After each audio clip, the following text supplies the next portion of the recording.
உங்களுடைய அனுபவம் என்னன்னு சொல்லட்டுமா? கட்சி ஆரம்பிச்ச அண்ணாவை மறந்தது, கட்சி ஆரம்பிச்ச எம்ஜிஆர் அவர்களை மறந்தது, கட்சியை வளர்த்த ஜெயலலிதா மேடம் அவங்களை மறந்தது. இவங்க எல்லாரும் சொன்ன விஷயங்கள், பேசின விஷயங்கள், எதையெல்லாம் ஃபாலோ பண்ணணும்னு சொன்ன விஷயங்கள் எல்லாத்தையும் மறந்தது. இவங்களுக்கு நமக்கு அனுபவம் இல்லையா? நமக்கு அனுபவம் இல்லதான். கொள்ளை அடிக்கிறதுல எங்களுக்கு அனுபவம் இல்லதா? அதெல்லாம் எங்களுக்கு சுட்டு போட்டாலும் வராது.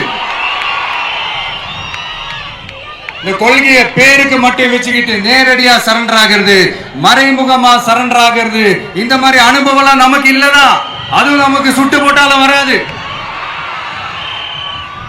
மக்களை நேசிக்கிற நல்ல குணம் இருந்தா போதும்யா, நல்ல சூப்பரான ஒரு நல்லாட்சி கொடுக்கலாம்.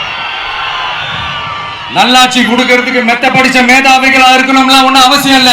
காமராஜர் அவர்கள் மாதிரியோ எம்ஜிஆர் அவர்கள் மாதிரியோ மக்கள் சக்தியின் துணையால, மக்கள் மேல அக்கறையா இருக்கக்கூடிய நல்ல அதிகாரிகளின் துணையால சூப்பரான ஒரு நல்லாட்சி என்னால கொடுக்க முடியும், செஞ்சு காட்டுறேன்.